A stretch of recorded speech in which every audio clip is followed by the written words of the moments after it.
Hi, it's Anna. Thanks for tuning in. Um, so today I want to specifically talk about the divine spark. Um, I've mentioned before, and this is what I truly believe is a core message that I have is that it's all about the inner work.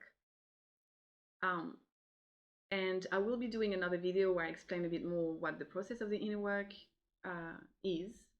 But today I want to explain to you like what's happening on a more zoomed out view. And so I'll refer you to my logo because the inspiration of that logo is that the divine spark. We are all born with this spark in our heart. And unfortunately, we are born with amnesia at this time because we are living in such a dense time on earth that the connection to our higher self, God, the higher power is very dimmed. And so um, that divine spark is very small. What I want to say though is that what I believe is that we were actually given this gift of the divine spark through the sacrifice that Jesus Christ did. Um, that's what he gave us. He gave us the ability to now do this work. And so you don't have to believe this. It doesn't actually matter what you believe. I don't think anyone will be judged on any belief system at this point. I mean, it's just so confusing everywhere. But I just want to mention that because you need to understand how sacred that spark is and how much it matters.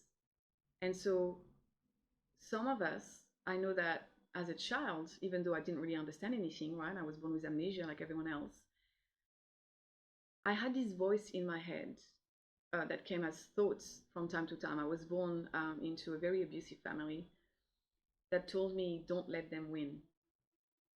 And I had this knowing that no matter what, I couldn't close my heart. And I'm realizing now it was my connection, my inner connection, talking to me and guiding me. Because the worst thing that we can be doing is closing that heart, because I think you can lose that divine spark. I think that's what happens with, psychopaths in the world, right? When you lose that divine spark, you turn your heart into like a black hole, and that's why you become parasitic, and that's why you try to siphon energy from everyone else because you can't find it within.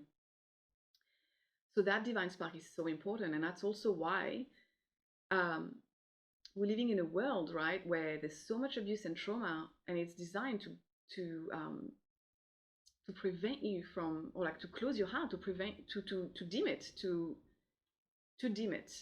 It's designed for that, and so you need to understand, and this is the purpose of this video, how sacred this is, and how important it is to protect it at all costs. And the reason why I thought it was important to mention how we got this is because there was a huge sacrifice that was made to give you that. And so I feel like, even though you don't have to agree with me, but I feel like understanding this makes you view this as the most important work you can be doing in this life. It is so pure, it is so sacred, it is so important. And you have a responsibility to do this work for yourself and for the collective. So the work that we're doing, and what I want to end with as well on the fact that there's so much that's, so not only there's abuse and trauma to dim that light, and I've seen it in my own life with my older brother growing up. I've seen him disassociate and give up. I've seen it with my own eyes. And so that's why I've mentioned before that if you look at the map of consciousness by David Hawkins, it is so much done to keep us at a level of apathy. Because once you're there, you can do the work, but it just becomes so much harder, right? And that's why people are healing for years from PTSD, and like, because they can't even feel it anymore.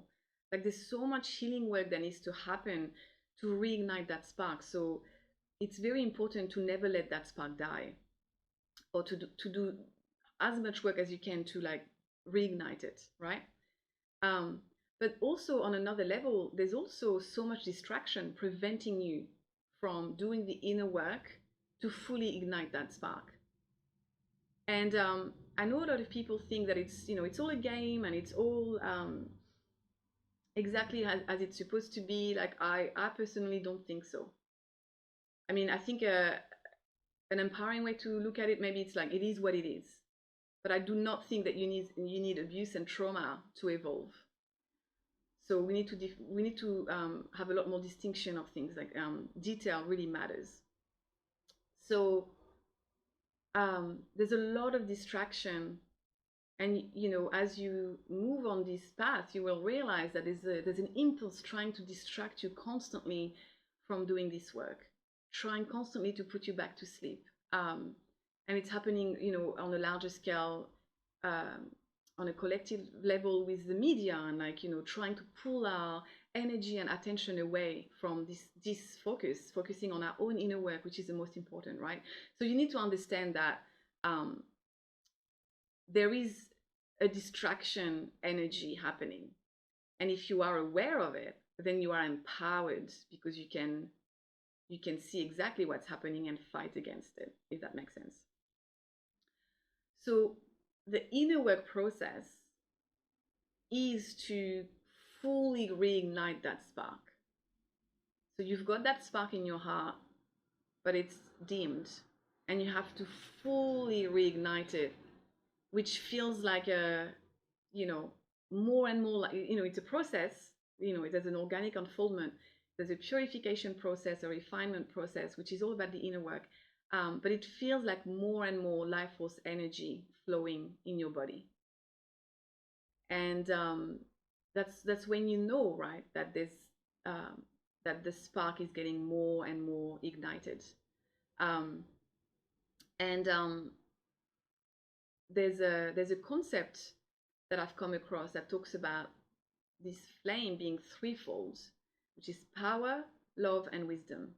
And I fully agree with that. I've done a previous video where I explained that the new paradigm is actually going towards truth versus tolerance, and that it's really about balancing love and wisdom, realizing that it's not wise to tolerate like this. It's not really loving. And I've seen in my own journey that it's all been about power, re-empowering myself. So those three, power, love, and wisdom, this is what needs to be balanced and fully reignited. And it's a process, and you will feel the shifts little by little.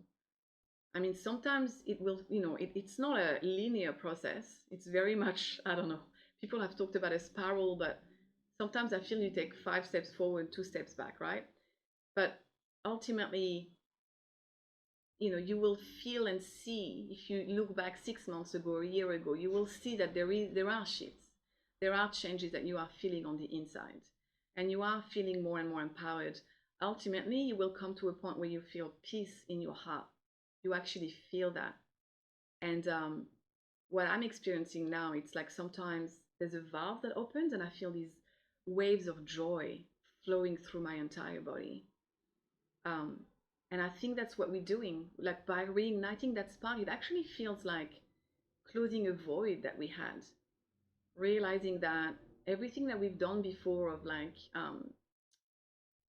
playing it small and accepting average love and, average relationships, it's really to fill that void on the inside. And so what we're doing by going within and doing this inner work and focusing on ourselves, finally, um, is actually closing that gap so that we feel fully fueled from within, um, which obviously has nothing to do with being self-centered and abusive or anything like that.